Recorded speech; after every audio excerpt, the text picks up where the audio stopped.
ఈ రోజే అంగారక సంకటహార చతుర్దశి. ఎందుకనంటే ఉన్నటువంటి ప్రతి సంకటహార చతుర్దశిలో ఈ రోజుకున్నటువంటి పవిత్రత ఏంటంటే, భూదేవి కుమారుడైనటువంటి ఈ యొక్క సాధువు ఈ రోజు సాక్షాత్తు చాలా కష్టపడుతూ ఉంటాడు. ఈ కష్టాలన్నీ ఎన్ని వ్రతాలు, నోములు, యాగాలు, యజ్ఞాలు ఎన్ని చేసినా గూడా ఆ కష్టాలనేది తీరవు.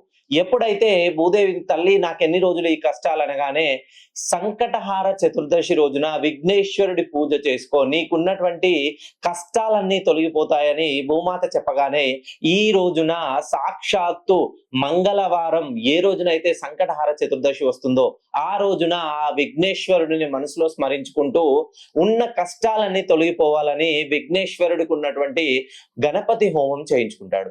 ఇలా చేయించుకోవడం వల్ల వాళ్ళ జీవితంలో ఆ కుమారుడి భూదేవి కుమారుడి జీవితంలో ఉన్నటువంటి కష్టాలన్నీ పోయి అధిక సంపన్నులు అవుతారు. ఎవరి జీవితంలోనైతే ఏ పని చేసినా కలిసి రాదో, ఆర్థిక పరంగా నిలదొక్కుకోలేరు, వ్యాపార పరంగా ఇబ్బందులు పడతారు, కుటుంబ పరంగా ఎప్పటికప్పుడు సమస్యలు వస్తూనే ఉంటాయి. ఏ పని చేసినా చేతి దాకా అందింది నోటి దాకా అందరాదు. విదేశాలకు వెళ్తారో చదువు కంప్లీట్ అవుతుంది, ఉద్యోగం రాదు. ఉన్న ఉద్యోగాన్ని అనూహ్యంగా లే ఆఫ్ లో కోల్పోవాల్సి వస్తుంది. డబ్బులు విపరీతంగా ఖర్చు అవ్వడం, ఇవన్నీ సమస్యలు మీలో ఉన్నట్లయితే ఒక్కసారి మీరు నన్ను కలిసే ప్రయత్నం చేయండి.